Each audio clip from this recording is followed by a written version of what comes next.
Əhl-i Beytin pak münəvvər ruhlarına salavat zikr.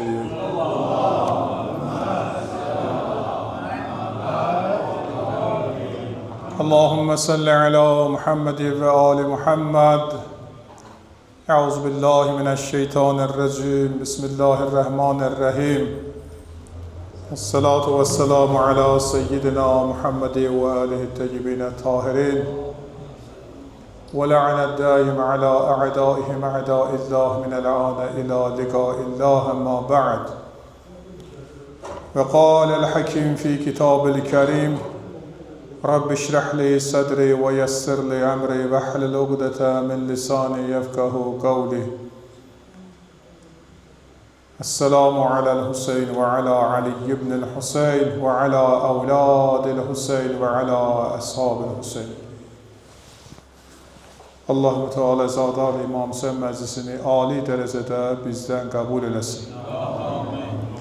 Və zadarlıq məclisləri böyük bir əhəmiyyət kəsb edir bizim üçün və başda İmam Zaman ağa özü nəzər eləyir. Peyğəmbər Xuda özü nəzər eləyir bu məclislərə, xüsusən diqqətdədir bu məclislər. Və Allah bizim ömrümüzün məhərrəm səfəri qərar verməsin. Və bizi Həzrəti Hüseynçilərdən layiqli şəkildə eşqlə, məhəbbətlə onun yanında olanlardan Allah qərar versin. Bizə Allah İmam Zaman ağanın zuhurun nəsib eləsin. Dualarımızın müstəcabına salavat zikr edilir.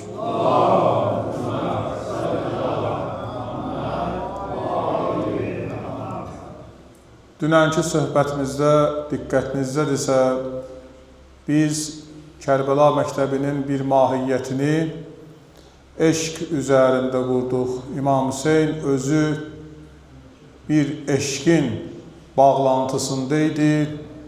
Ona bağlanan insanlar da eşq ilə Allaha razı niyaz etməklə İmam Hüseyn ətrafına cəm olmuşdular. Peyğəmbər Əhl-i Beytini sevmək, Peyğəmbər Əhl-i Beytinə bağlılıq Peyğəmbərimizin özünün buyurduğu hədislərdir. Və o eşqin içərisində ilahi təqva və təvhid dayanır. İnsan Allaha bağlılığı olsa, həqiqi Allahın yeganə olmağına iman getirsə, həqiqətən Hüseynçi olar. Həqiqətən Hüseyn yanında olanlardan olar və Əhl-i Beyt sevənlərdən olar. La ilahə illallah deyən kəslər bütün günahlara yox demiş və bütün günahlardan uzaqlaşmış insanlardır. Hərdən olur insanlar var ki, gəlirlər ki, biz tövbə etmək istəyirik. Mən demirəm də nələrə tövbə eləmək istəyirlər. Adlarını çəkirlər buna və ilə axır. Amma bir insan ki, dilində la ilahə illallah deyir, la sözü yox deməkdir. Bir insan əgər dilində Allahı təsdiq və təsbih edirsə, artıq o tövbəgahdır, yəni artıq o tövbə edən insanlar sırasındadır. Yəni onun tövbə eləməyi, yenidən günah eləməyi üst gəlir üstünə. Görürsən, Peyğəmbərimizin hədislərində də var və bunu bizim böyüklərimiz də, ariflər də, irfan elmi də hamısı təsdiq eləyir ki, bizim körpə vaxtlarımızda analarımız beşiklərimizin başında laylay deyiblər. Onlar la ilahə illallah kəlməsindən gəlir. Və o sözü bizə öyrədiblər. Ona görə bir insan la ilahə illallah Allaha bağlılığın ispat eləsə, subut eləsə, sonradan insan günah eləyə, bir zaman illərin ötürə deyə sonra bir gün ki, mən tövbə edirəm. Yəni, artıq sən dəfələrlə tövbədən keçmisən. dəfələrlə tövbə eləmisən və sonra yenidən bir daha da tövbəyə qayıdırsan. Amma Allah nə deyir? Mən sizin hər zaman gözləyirəm və vəstəğfiruhu innehu kanə təvvaba. Allah ayətdə buyurur ki, mən tövbə edənləri sevirəm. O insanlar ki, tövbə edirlər, Allahdan istiğfar istəyirlər, bağışlanmaq istəyirlər. Allah mütəal buyurur ki, mən onları sevirəm. Tövbəgah insan sadəlöf insandır. Tövbəgah insan öz sadəliyini, təvəzzökarlığını yer üzərində göstərən bir şəxsiyyətdir. Tövbədən uzaq olanlar isə təkəbbür hissi ilə dünyada yaşayanlardır. Mən bunları dedikcə diqqət edin və hədəfi bilirsiniz hansı mərhələyə getirib yetişdirəcəyəm.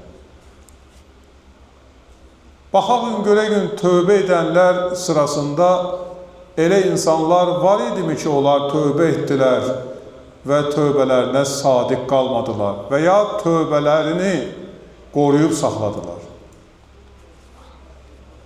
Həzrəti Adəm uzun il tövbə elədi. Allah onun tövbəsini qəbul elədi. Həzrəti Adəmin oğlu Allahla razı-niyaz elədi, əffin istədi, bağışlanmaq istədi. Həzrəti Yunus balığın qarnında Allahdan əffin istədi. Həzrəti Yusuf əleyhissalam zindanda əffin istədi.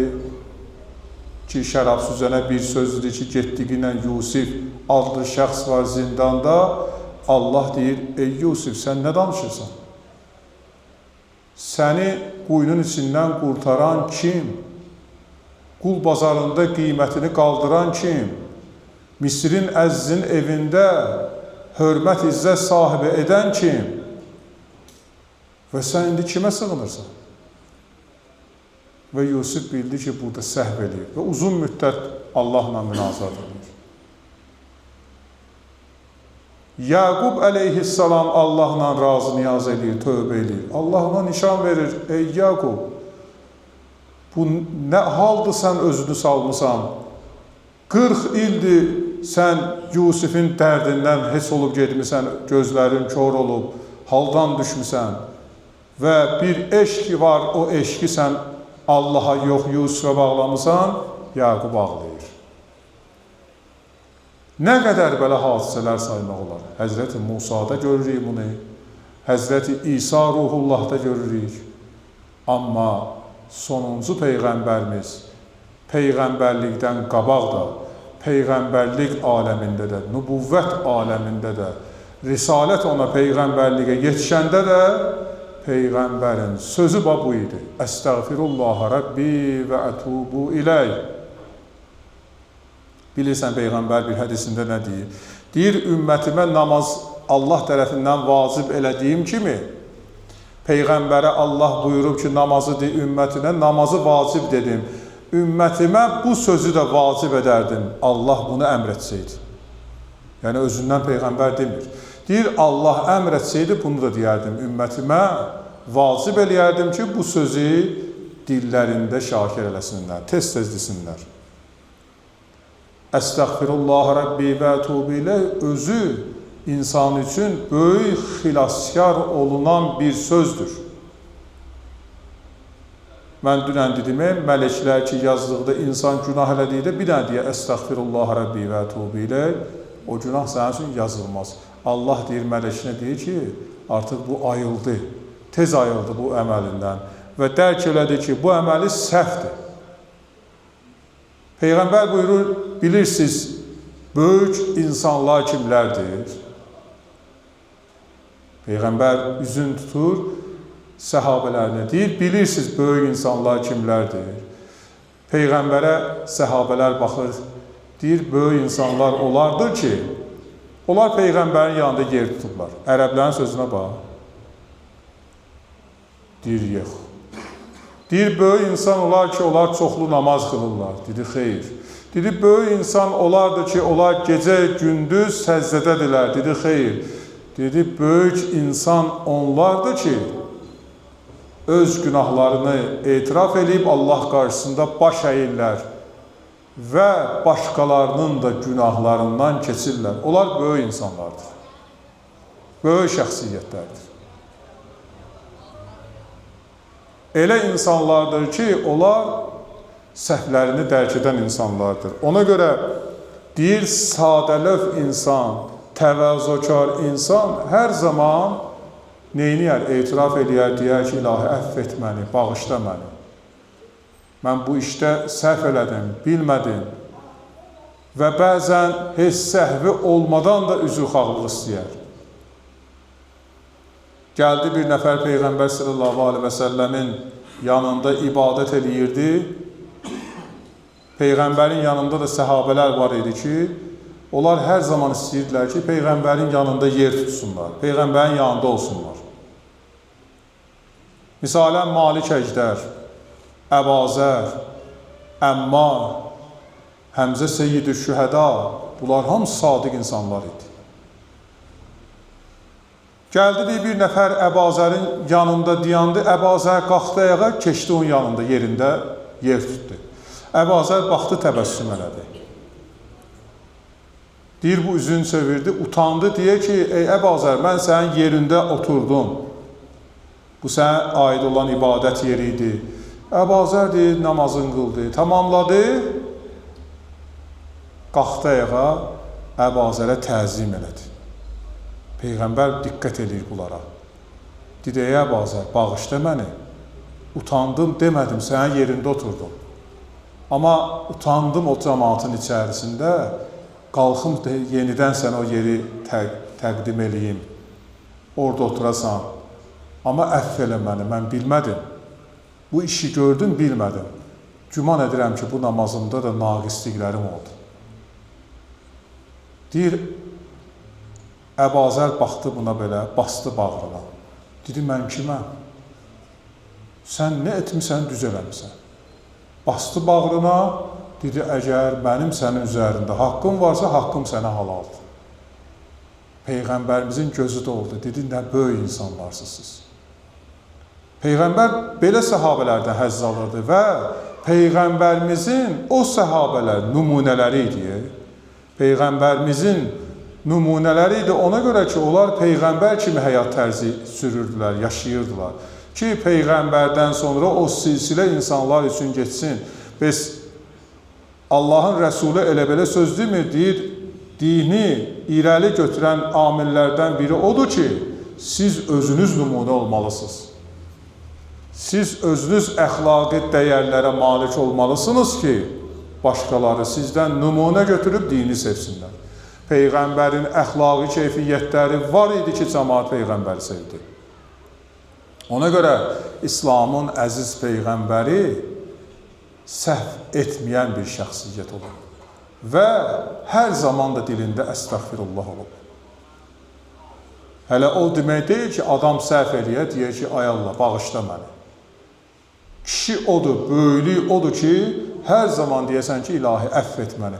Çünki o səni yaradıb, o sənə böyük mülk var, dövlət bəxş eləyib, səni insan xəlq eləyib, böyük neymətlər verib və bunların müqabilində nə qədər təzim eləsən, qurtarmaz. Bunu mənə tanınmış Azərbaycanda həkimlərdən biri danışır. Deyib, bir nəfəri mən əməliyyat elədim. Haçan deyir, mən onun gəlirdim, deyir, baş çəkməyə, onu ziyarət eləməyə, öz yatağına baxmağa, onun xəstəliyi ilə maraqlanırdım hər gün. Deyir, bilirsən mənə nə inirdi? Deyirdi, icazə ver həkim sənin əlindən öpüm. Deyirdim, nə üçün belə eləyirsən? Deyirdi ki, sən məni yenidən həyata qaytarmısan. Bir dəfə dedi, icazə vermədim. 2 dəfə dedi, üçüncü dəfə dedim ki, ay kişi, mən kiməm? Sən mənim əlimdən öpürsən. Sən Allaha ibadət elə, ona baş əyginə. Gəldim, deyir, öz otağıma diqqətlə fikirləşdim ki, biz insanlar gör neyəcək, bizi canımızı qurtarana dəstək veririk, onu sevirik, amma yeri göyü yaradan, insanın özünü xəlq edənin qarşısında təzim eləmirik. Ona sağ ol demirik. Əslində o qaytarıb səni dünyaya. Mən səbəbkaram. Mən başqa cür də əməliyyat edə bilərdim səni. Yaradıcısı odur, saxlayan odur. İndi insan unutqandır. Quranda bəzi ayələrdə heç insandan yaxşı söz getmir. Əsr surəsində Allah mütəal buyurur, Bismillahirrahmanirrahim, İnnəl insana ləfi xusur. İnsan ziyan içindədir. Elə bilir ki, xeyirdədir dünyada. Elə bilir ki, nə əldə eləyir, onun xeyrinədir. İnsan ziyandadır. Və insan üçün həyatda heç zaman daimi təbəssüm, sevinc yoxdur. Bir sevincin bir kədəri var. İmam Hüseyin əleyhissalam Kərbəlada bunu dedi. Nəyə görə gülürsünüz ki, bu gülüşün sonu sizə böyük bir ağrılı, acılı bəla getirəcək. Niyə gülürsən? Və heç zamanda sizin üzünüzdə təbəssüm olmayacaq. Və Kərbəla hadisəsi mənim şəhadətimdən sonra sizə elə divanlar çəkəcəklər ki, siz onda məni axtaracaqsınız. Onda daha olmayacaqam mən. Ona görə Allah mütəal buyurur ki, o insanlar ki, sadəlöf insandırlar, onlar Allahı sevən insanlardır, Allahı layiqincə tanıyan insanlardır. O insanlar ki, təkəbbürlüdürlər, onlar da la ilahə illallah deyər. Onlar da la ilahə illallah deyər. Amma onların la ilahə illallah deməyində tənə var, təkəbbür var, lovğalıq var, şeytan var. Bəzən şeytan insanı Allah deyə aparır, hədəfə çatdırır. Tarixdə var ki, bir abid, ibadət əhli, namaz qılan,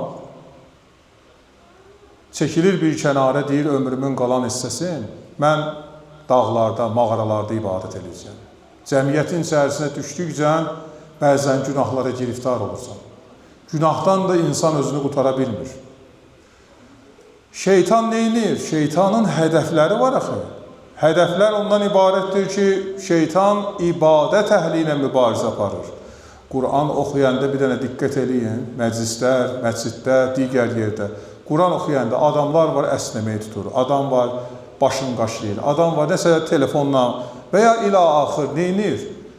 Başını neynənsə qalır, amma qulaq asmaq, bəzən qulaq asasa bu işləri görür. Bunu şeytan eləyir.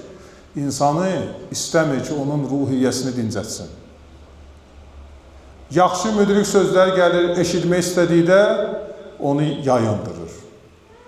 Baxın da bir dənə görün, bu günləri sosial şəbəkələr üzərində dini dəyərlərimizi, ruhanilərimiz, alimlərimiz söhbət edirlər. Onların izləyicilərinə baxın. Amma bir dənə İraq məsciddən pozğun bir qadın hansısa bir səhnə göstərir. Onların səhifələrinin izlərinə baxın. Görün, cəhalət, şeytan nə qədər bizi azdırır, nə qədər bizi günaha aparır. Həmən bu abid ibadət eləyən gəldi ki, Allahla razı niyaz eləsin. Şeytan deyir, bir insan qiyafəsinə girdi, gəldi namaz qılmağa. Bu səcdiyə getdi, şeytan səcdiyə getdi. Bu dua elədi, şeytan dua elədi. Huş apardı, bunu yatdı, ayıldı, gördü, yox, bu adam qılır namaz. Yaxşı, abidsin, maraqlı oldu. Bu kimdir görəsən? Yəni, bu kimdir bu qədər ibadət edir? Gəldi, yaxınlaşdı buna. Dedi ki, sən bu qədər ibadət edirsən, mən özümü günahlardan qurtardım, çəkildim kənara. Amma mənim üçün maraqlı oldu ki, sən kimsən ki, bu qədər ibadət edirsən? Deyir, bəs sən kimsən? Deyir, mən abid, mən ibadət əhli, mən elm əhli, filan qəbilənin alimi olmuşam, insanları maariflə tələbələr hazırlamışam, bu cür hamısını danışdı və indi də kənara çəkilib, qalan ömrümü ibadətlə keçirmək istəyir. Dedi ki, tək ibadətlə hər şey tamamlanırmı? Dedi, məncə tamamlanır. Artıq mən öz işlərimi tamamlamışam. Dedi, xeyr. Mən indi bilirsən nə ibadətlər eləyirəm? Dedi, nə? Dedi, tövbə ibadətlər eləyirəm. Ay Allah, bu qövmü bağışla yine. İnsanları bağışla, onların günahları yadıma düşür. Onun üçün çoxlu səcdələrə gedib tövbə edirəm ki, ay Allah, filan kesi bağışla yine, yadıma düş diyor. Ay Allah, filan kesin günahından keç. Abid dedi, yaxşı, bu hədəfləri sənə kim öyrədib? Dedi, bunları, dedi, bəli. Dedi, filan vilayətdə bir qadın var. O qadın bunları mənə öyrədib. Dedi, necə olub o qadın sənə? Dedi, o qadını görsən, onda nuraniyyət var ki, bəlkə müqəddəs qadınlar sırasında deseydim onun adı var. Abidin ağzının su axdı. Dedi, sən nə danışırsan? Dedi, bəli. Dedi, onun ünvanın, məkanın de mənə. Dedi, filan yerdə. Şeytandır da, azdırıb bunu. Üz qoydu həmən yerə bu abid. Gəldi, soruşdu ki, filan qadın var ha, haradadır evi onun? Haradadır onun yeri? Dedilər, filan yerdə. Baxdılar, dedilər ki, Allah, bu nə axtarır? Bu kimi axtarır? Heç nə deyə bilmirlər bu abidə. Pozğun bir qadının evini axtarır bu. Filan qadının evi ikinci adama, üçüncü adam dedi, ey abid, sən nə danışırsan? Sənin bizə nə qədər tələbin var? Sən hörmətli, izzətli bir kişi, pozğun bir qadının evini axtarırsan. Onun özü də, ətrafı da, pozğun işlərlə məşğuldur. Dedi, yox, sizin səhviniz var. O müqəddəs qadındır. Baxdılar, belə təbəssüm elədilər. Dedilər, bizim daha sözümüz yoxdur. Ola bilər, bu abid nəsə bilir. Gəldi, həmən ünvanı tapdı. Qapını döydü, qadın çıxdı. Açıq-saçıq şəkildə. Elə ki, bu abid gördü, başını saldı aşağı. Dedi, ey abid, ey ibadət eləyən, özünü yorma. Sən hədəfin elə buraydı. Hədəfə gəlib çatmısan. Qadının da evində bir neçə dənə kişilər çıxdılar, belə gördülər bunu. Dedi, gedin vilayət əmrinə deyin ki, əgər bir vilayətin ibadət əhli, abidi, pozğun qadın axtarırsa, o vilayət uçurumdadır. Dedi, sən bu işi necə qurdun mənsən? Dedi, sən özün bilirsən bu işləri quranlar kimdir. Abid başını saldı aşağı, heç nə demədən bunun əlin qolun bağladılar, getirilər vilayət əmrinin yanına. Vilayət əmri bir söz dedi, dedi ki, ay kişi, sən özün müdrik adam, tələbə hazırlayan, ibadət əhli, çəkildin kənara ibadət eləməyə. Bizi sevinirdi ki, bizim şəhərdə Allaha bu cür ibadət eləyən bəndələr var. Ne üçün bu işlərə sən əl atmaqla cəmiyyəti günaha təhkim edirsən?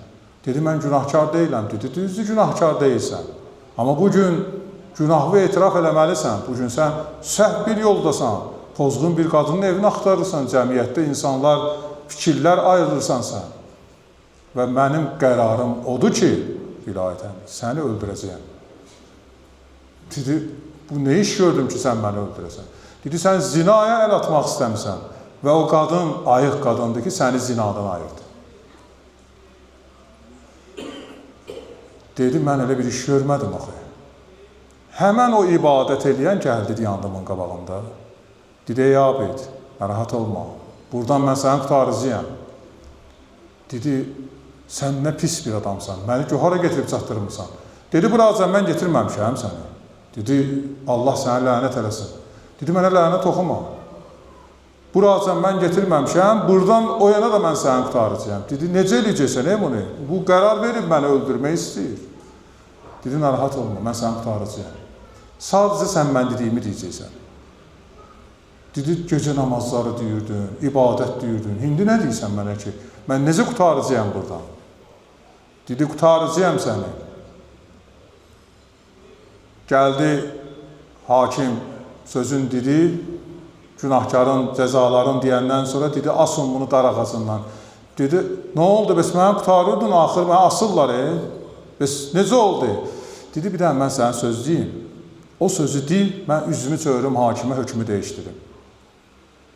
Dedi, nədir o söz? Dedi, diqinə, nauzubillah, Allah yoxdur. Dedi, nə danışırsan sən? Ha, dedi, kişi canını qurtaracağım da sən də. Sözü də deyəcəksən də. Dedi, mən bunu deyəndən sonra qurtaracaqsan mənə. Dedi, bəli, mən səni qurtaracağım. Üzün çördü, dedi, ey hakim, olar bir söz deyim. Dedi, deyil, son sözün nədir? Nauzubillah, dedi, Allah yoxdur. Dedi, bədbəx, bu nə sözdür, dedi. Sən cəmiyyətdə bu nə sözdür formalaşdırdın? İbadət əhli olan bir insan sonunda desin ki, yoxdur. Edam edin bunu, tez, nə qədər bunu daha sözünü eşitməyək, ikinci sözünü eşitməyək. Baxdı, belə onu gördü, üzün gülə-gülə, təbəssüm halda çəkildi, getdi. Görün, şeytan nə edir? Şeytan bir insan cildinə saldı özün, bir ibadət əhlini getirdi, neylədi sonda? Apardı hədəfə, cəhənnəmə. Son hədəfinə apardı, yetişdirdi onu. Onun üçün şeytan hər bir insanın içində insanları yoldan azdırmaq üçün hansı bir yollara desən əl atacaq? Hansı insanı hansı mərhələyə çatdıracaq? Bunun birinci hədəfi hardan başlayır? Təkəbbürlükdən. Lovğalıq eləyən insanın bir mənalı olaraq bilin, düşünün ki, bunun qəlbində təkəbbürlükdə şeytan var. Bu şeytana xidmət eləyir və hədəflərə çatacaq bir gün gələcək, hər şeyi danacaq. Bugün baxın cəmiyyətdə görün də, Peyğəmbər Əhl-i üçün cürbəcür sözlər deyirlər. Peyğəmbər üçün deyənlər, Quran üçün deyənlər, o yoxdur Quranda, bu yoxdur. Bunlar hamısı təkəbbürlükdən irəli gələn sözlərdir, möhtərəm möminlər. Lovğalıqdan irəli gələn sözlərdir, bəyənməməkdən irəli gələn sözlərdir. Ki, onları ki, uşaqlıqdan bu yana qədər eşidib, istəyir nəsə yenilik getirsin, lovğalıq eləyir ki, mən bunu bəyənmirəm və yeniliyi getirmək istəyir. O necə böyüklərimiz danışırlar, hərdən böyük bir söz deyəndə, müdrik bir söz deyəndə, cavanlardan belə bir dənə söz çıxır. Sən bilməzsən, indi o zaman deyil, indi başqa zamandır. İndi o vaxt deyil, artıq təkəbbürlüyün bir addımıdır. Necə sən bilməzsən, bir adam 90 yaş, 80 yaş və ilə axır yaşamış, ömür görmüş adam neyi bilməz? Səndən 40 il, 50 illə çox yaşayıb bu adam, bunun təcrübə, həyat təcrübəsi var. Necə bilməz bu? Və bu təkəbbürlükdən irəli gələn məsələdir ki, insan addımlayır artıq şeytana tərəf.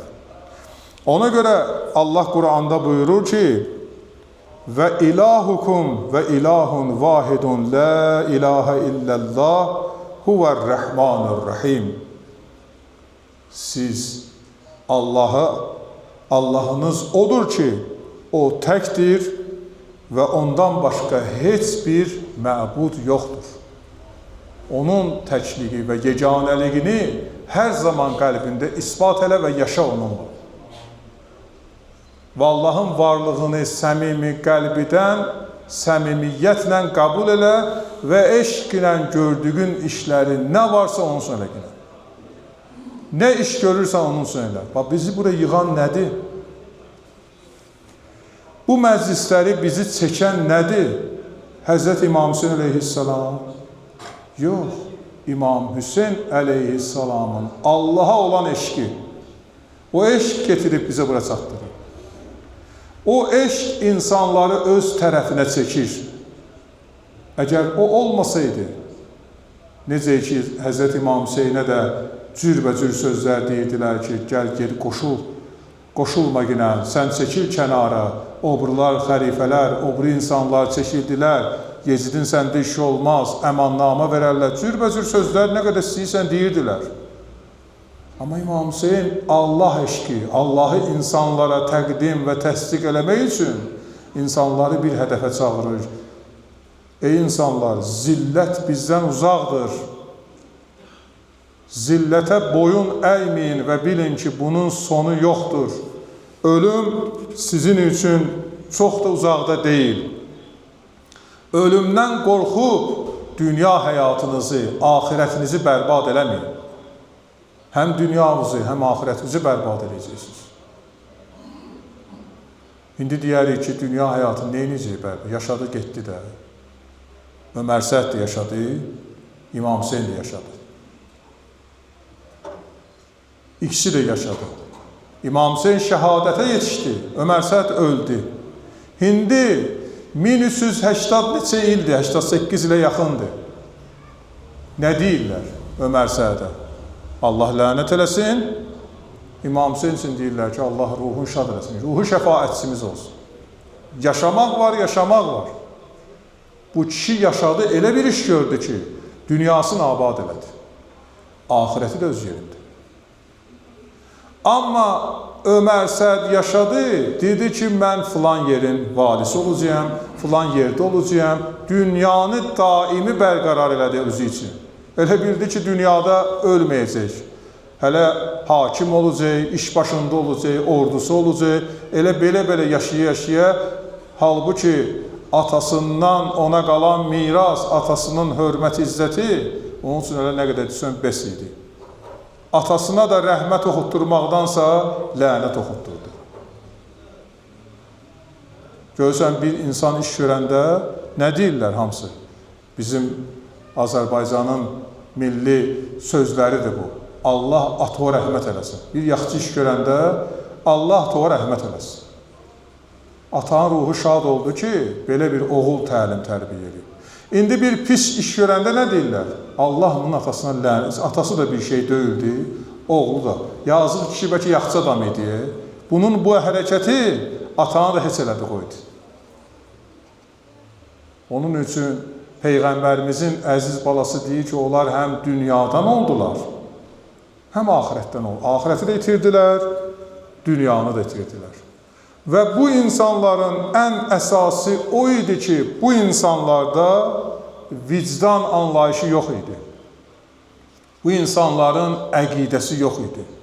Bu insanların inancı yox idi. Bu insanların dünyaya marağı, şeytana baş əyməyi var idi. Və şeytanla hərəkətə keçməyi var idi.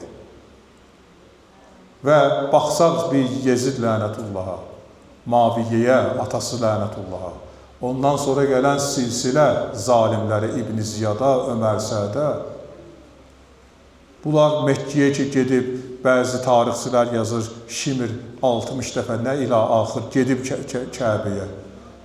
Kəbəyə gedənlər çoxdur. Görün, indi Kəbə onlara hacılı qadın o məqamı verir ya yox. Kəbəyə də gezməyə gedib, fırlanıb, qayıdıb gəlib, vəssalam. Kəbəyə gedən insanın əqidəsi, inancı, siması, əməli, hamısı dəyişilməlidir. Bu adamlarda heç bir əlamət dəyişilmədi. Necə getdi, elə də qayıtdı. İmam Hüseyin məclisləri bizə bunu göstərir ki, insan hər dəfə özünü mühasibə eləməlidir, hesaba çəkməlidir və özlüyünü dəyişməlidir. Mən nə üçün beləyəm?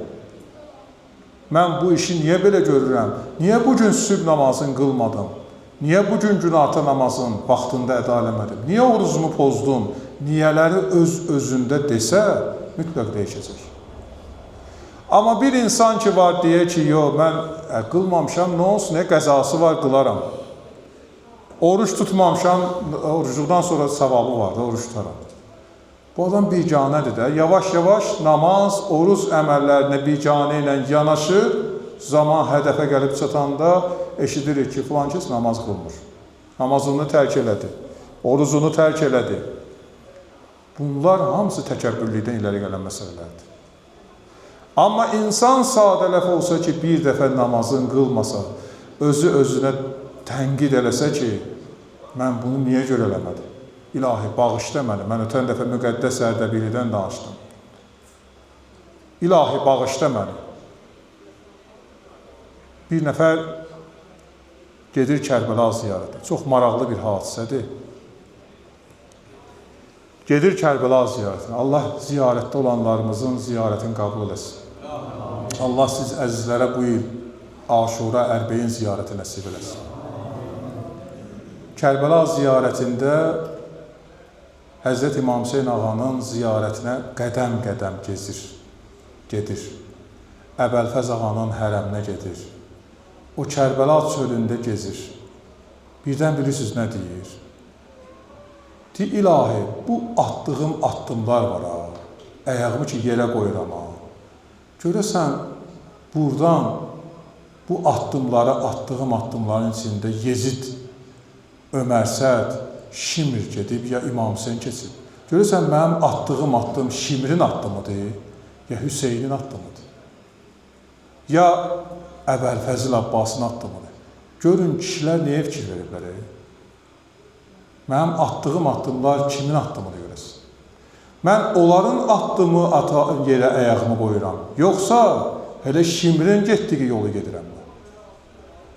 İnsanlar Allaha gedən yolda gör nə qədər, belə deyək, suyu üfürüb içən insanlar olub və hər əməllərinə diqqət ediblər ki, onlardır əsl aşiqlər, onlardır Allaha təvazökarla gedən insanlar. Və onlar elə aşiqlərdir ki, Allah da onları istəyir, Allah da o insanları sevir. Bugün İmam Hüseyin hərəkatından danışanda onun qisasını alan kişilər də hörmətli kişilər kimi dünyada tanındı. Muxtar əgər tanınıbsa bugün İmam Hüseyinə görə tanınıb. Süleyman, Xuzafi kimlərinin adı çəkilirsə, onlar hamısı İmam Hüseyinə görə adları zikr olunur. Çünki bu kişilər Allaha gedən yolda sabit qədəm idilər və Peyğəmbər balasının üzü ağ baxmaq üçün hərəkətə keçmişdilər. Və onlarda ən böyük vicdan hissi var idi ki, onlar düşünürdülər, bilirdilər ki, onlar bir gün Allahın Peyğəmbərinə və onun əhl-i beytinə mütləq görüş olacaq, onlara baxmağa üzləri ağ olsun və bunu düşünürdülər. Həzrəti İmam Hüseyin əleyhissalam haqqında Peyğəmbər elə belə söz deməyib. Hüseyni minni və ənə minni Hüseyin. Hüseyin məndəndir və mən də Hüseyindənəm. Hər kim Hüseyini sevsə, məni sevmişdir. Hər kim Hüseynə bicanə yanaşsa, kobudçuluq eləsə, günah eləsə ona qarşı mənə etmiş olur. Bu Peyğəmbərin sözü insanları sadəliqə getirir, təvazökarlığa getirir. Çünki Peyğəmbər özü də sadəlöv insan idi. Və Həzrət İmam Hüseyin ağa da o getdiyi yolu gedirdi. Amma Yezid lənətullah bilirsiniz, bugünkü günlərdə tarixdə var ki, Ömər Səd Kərbəla çölündə bir mağara qurdu və İmam Hüseyin ağanı ətrafını o mağarada danışığa çağırdı. İmam Hüseyin əleyhissalam istəmirdi müharibə yolunu. Bunlar Allaha gedən yolda düzgünlük və sabit qədəmlik. İmam deyirdi ki, Yezid yox, kim olur olsun hakimiyyətdə, əqidə, əxlaq, inaz birinci şərtdir. Yəni, mənim üçün vəzifədə olmağından asılı olmayaraq, kim olur olsun, Allah Peyğəmbər əhl-i beytinə hörmətlə yanaşsın, Quran hökmlərini insanlara gözəl şəkildə aşılayıb çatdırsın. İnsanlar dini dəyərlərini gözəl bilsinlər. Amma bu insan demək olarsa günahkardır və bunun bu günləri qalmağı İslam'a Fatihə oxumaqdan başqa bir şey deyil. Bu günlər o zalimlərin hədəfi imamı özlərinə tərəf, onun yar ənsarını özlərinə tərəf çəkməkdir. İmam onlara əxlaqi, səviyyəvi dəyərlərdən, Allaha gedən yoldan danışır. Onlar bilirsən nə deyir imama? Deyir, biz bunları bilirik. Ya biz deyən olacaq, ya sən öldürəcəksən. Təkəbbürün ən adi dərəcəsi, ən son pik nöqtəsi. Ya biz deyən olacaq, ya səni öldürəcəyik. Sən də bilirsən ki, bizim ordumuz böyüdür, sən bizə cavab verə bilməyəcəksən. Mən sözü dəfələrlə deməklə Ömər Səd və Şimr məlun özlərini böyüklük iddiası ilə İmam Hüseyin əleyhissalam baxdı, təbəssüm elədi. Dedi, məni ölümlə hədəliyirsiniz. Məgər mən ölümdən mi qorxuram? Ölüm mənim üçün hər zaman var, hər an var. Və mənim bura yetişməyim elə ölümü qəbul etməyimdir. Yəni, ölümü qəbul edib bura gəlmiş. Mən onun yolunda canımı fəda eləməyə gəlmişəm. Mən gəlməmişəm sənə yalvarım. Sadəcə sənə Allahın sözlərini deyirəm. Siz baxsanız, görsəniz ki, bütün müharibələrdə, Peyğəmbərlə olan Bədir, Ühud və digər müharibələrdə, Peyğəmbər də, Həzrət Əli əleyhissalam da, onunla aparılan müharibələrin hər birində onlar birinci insanları dəvət edirlər. Dəvət edir ki, dinə gəlsinlər. Allahın yoluna gəlsinlər. Mənim səndə işim yoxdur. Mən səni öldürmürəm. Müharibə eləmirəm səninlə. Amma zalimlərin addımı nə olub? Ki, onu qəbul eləsəydin, burada nə işin var? Təkəbbür. Və ona görə deyirik, lovğalıqla döyüşdə döyüş aparan, şeytan kimi döyüşən, şeytanın öz hədəfinə aparıb çatdıracaq. Şeytan nədir? Cəhənnəmə adam yığmaq lazımdır. Özü ilə adam aparır şeytan. Belə bəyək ki, hadisədə bu cür danışa-danışa özünə yoldaşlar yığır orada. Amma Peyğəmbər balası, Peyğəmbər özü insanları onun ağzından qurtarır, onun əlindən qurtarır. Amma ona hiss etmirlər ki, insanlar və sonra dərk edirlər, o artıq gec olur. Kərbəla hadisəsindən sonra adamlar var idi, ağladılar, gözləri kör oldu. Adamlar var idi, şəhər gezdilər ki, biz elə bir adam itirdik ki, o Peyğəmbərin nəfəsi ilə böyüyən bir insan idi. Və ila axır nə sözlər dedilər? Bu sözlərin nə faydası var? Artıq Peyğəmbər balası getdi.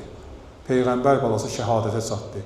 Bundan sonra onu yaşatmaq və onun eşqi, Allahın eşqi ilə o gedən yolda öz sabit qədəmliyini göstərmək, öz düzgünlüyünü göstərmək. Ona görə Allah lənət eləsin, zalim Şimr məlun Ömər Səd deyir, elə ki, Kərbəla şəhidləri torpaq üzərində göstəriş verdi ki, onların hamısını başından, bədənlərindən ayır başlarını, hamısının başlarını nizələrə saldı. Allah lənət eləsin. Bütün 72 nəfərin hamısını başının bədənindən ayırdılar. Və onların hamısını nizələrə saldılar. Dedi, bu surətdə onları Kərbəladan Şama aparır. Xanım Zeynəb salamullah aleyha deyir, bir yer var idi ki, gördüm Rüqəyya getmir. Oturdu yerə getmədi. Allah lənət eləsin, karvanı aparanlar Ömər Sədin qoşununda idi. Gəldi deyir, qoşundan bir nəfər xanım Rüqəyyəyə bir dənə qəmçi vurdu. Dedi, qalx ayağa, biz Şama çatmalıyıq, biz getməliyik. İkinci qamçını deyib vuranda xanım Zeynəb özünü sipər elədi uşağa. Qamçı deydi xanım Zeynəbə. Gördü, bir dənə də atlı gəlir dalıcı. Karvan getmir axı. Karvan dayandı. Gördü, bir dənə də atlı gəlir. Dedi, ya Rüqəyyə, nə oldu sənə? Niyə getmirsən? Gördü, uşaq hönkür-hönkür ağlayır. Dedi, ey Rüqəyyə, qamçının zərbəsindən ağlayırsan. Gördü, ya uşaq ağlayır. Dedi, ya Rüqəyyə, niyə ağlayırsan? Uşaq o qədər ağladı, özündən getdi. Xanım Zeynəb uşağı özünə getirdi. Bir neçə saniyədən sonra özünə getirdi. Dedi, qızım, ya Rüqəyyə, niyə ağlayırsan? Üzün çövürdü, deyir, baxdı göyə. Dedi, ya Zeynəb, görmürsən, mənim atamın başı nizədədir. Mənim atamın başını niziyə salıblar. Bəs deyirdin ki, mənim atam sağdır. Mənim atamın başı nizədə gedir. İndi deyirsən ki, mən Şamə gedeyim, mənim daha atam yoxdur. Qız uşağının atıya xüsusi bir sevgisi var. Dedi, mən atamı istəyirəm. Xanım Zeynəb deyir ki, bilirsən nə qədər çətin oldu bu mənim üçün. Nə qədər əziyyət oldu mənim üçün, deyir. Üzümü çevirdim, dedim, ey məlun, heç olmasa bu nizədə olan başları uşaqlara göstərməyəydiniz. Axı uşaqlar, körpələr bunları görməklə bütün ruhiyyələri pozulur. Deyir, o uşaq o qədər ağladı ki, o qədər ağladı, deyir. Şamə gələnəcən dedi, mənim atam yoxdur. Mənim atamı öldürdülər, ona zülm elədilər, ona əziyyət verdilər, onun başın bədənindən ayırdılar. Allah lənət eləsin, gecə, gündüz o Şamidə uşaq ağlayırdı. Axırda zalim Yezid dedi, o uşaq niyə ağlayır? Ne istəyir o uşaq? Aparın, atasının başını verin, ona qoy, ağlasın nə qədər istəyir. Getirdilər, deyir, bir əskiyə bağlanmış başı qoydular uşağın qabağına. Uşaq düşündü ki, nəsə ona getiriblər. Açdı, deyir, həmən o əskini gördü atasının başı. Qəşş elədi, uşaq getdi özündən. Allah lənət eləsin Kərbəla zalimlərinə, Əhl-i Beyt zalimlərinə. Və səyələmullezine yənqəlibu yüqəlləb. Allah Peyğəmbər Əhl-i Beytinə zülm eləyənlərə lənət eləsin. Bizi o yolda sabit qədəm eləsin. Bizi həqiqi aşiqlərdən qərar versin. Xanım Rüqəyyanın gecəsidir. Onun şəfaətin bizə Allah nəsib eləsin. Dualarımızın müstəcabı yetməyinə 3 dənə müqərrər səlavat hədiyyə eləyək.